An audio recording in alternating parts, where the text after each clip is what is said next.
اتراکھنڈ میں وزیراعظم مودی، وزیر داخلہ امت شاہ، وزیر اعلیٰ یوپی کی انتخابی ریلیاں، S P, B S P اور کانگریس کو کوسا جم گیا۔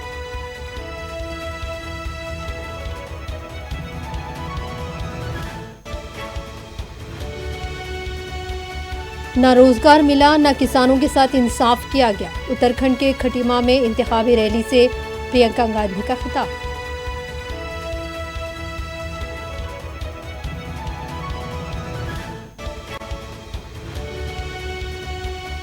نئی حکومت بننے پر اتراکھنڈ میں یونیفارم سول کوڈ لایا جائے گا، بی جے پی وزیر اعلیٰ پشکر دھامی کا وعدہ۔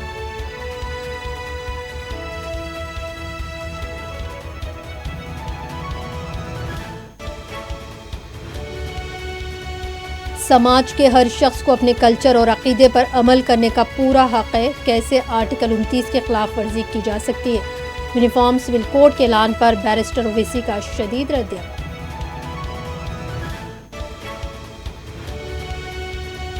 سوچ کو بدلیں، حجاب کو نہیں۔ کوئی ہمارے عقیدے اور مذہب پر انگلی نہیں اٹھا سکتا۔ ہمارے مذہب سے اتنی تکلیف کیوں؟ دختران ملت کا حیدرآباد میں زبردست احتجاج۔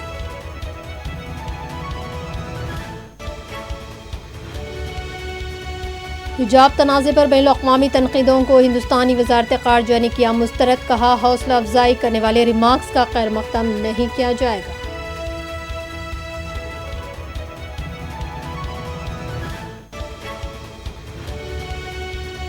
ملک بھر میں کووڈ کے کیسز میں کمی برقرار، آج 50,407 نئے کیسز، 804 اموات۔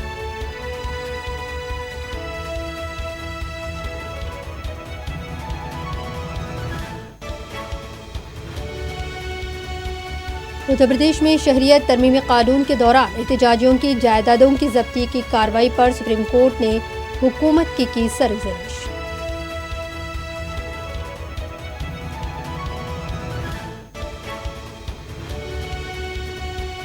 آئی پی ایل 2022 کے سیزن کے لیے کرکٹ کھلاڑیوں کی نیلامی کا آغاز، شریاس ایئر 12 کروڑ 25 لاکھ روپے میں کولکتہ نائٹ رائڈرز کو فروخت۔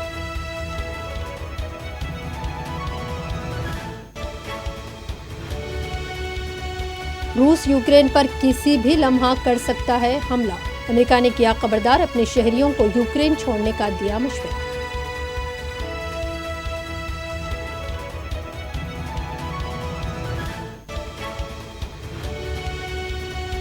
اور Australia, Japan, Netherland, New Zealand, برطانیہ اور دوسرے ممالک نے بھی اپنی شہریوں کو یوکرین چھوڑنے کی دی ہدایت۔